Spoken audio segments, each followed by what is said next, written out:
लग्नानंतर होईलच प्रेम या मालिकेच्या आजच्या भागामध्ये प्रेक्षकांना आपल्याला पाहायला मिळालं, काव्या आणि अनिशा दोघेही अभ्यास करत असतात. काव्याच्या बुकमध्ये जी पट्टी असते त्या पट्टीवरती जीवाने काव्यासाठी पूर्वी कविता केलेली असते. फुलपाखरू वेडं मनाच्या नादी लागतं, इथे तिथे जातं. ही कविता पूर्वी जीवाने काव्यासाठी केलेली असते. ह्या जुन्या आठवणींमध्ये काव्या हरवली जाते आणि ती खूप इमोशनल होते. ती बुकही तिथेच टाकते आणि ती बुकमार्क असणारी पट्टीसुद्धा, आणि तडक धावत ती जीवाकडे निघालेली असते. परंतु जेव्हा ती खाली येते, पार्थ आणि नंदिनी तिथे बसलेले असतात. नंदिनी म्हणते, अगं मध्यरात्री कुठे चाललीस? किती घाम आलाय तुला? नंदिनी तिचा घाम पुसते आणि पार्थ म्हणतो, वर्षभर अभ्यास करायचा ना, मग इतका घाम फुटला नसता. तर नंदिनी म्हणते, माझ्या बहिणीला असं नाही म्हणायचं. तर असे जोक क्रिएट होतात.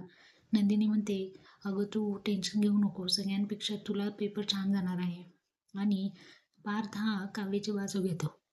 तर नंदिनी समजावते, पार्थसारखा नवरा तुझ्या आयुष्यात आहे हे तू खरंच खूप लगे आहे. काव्याला सुद्धा हे पटतं आणि ती मान्य करते.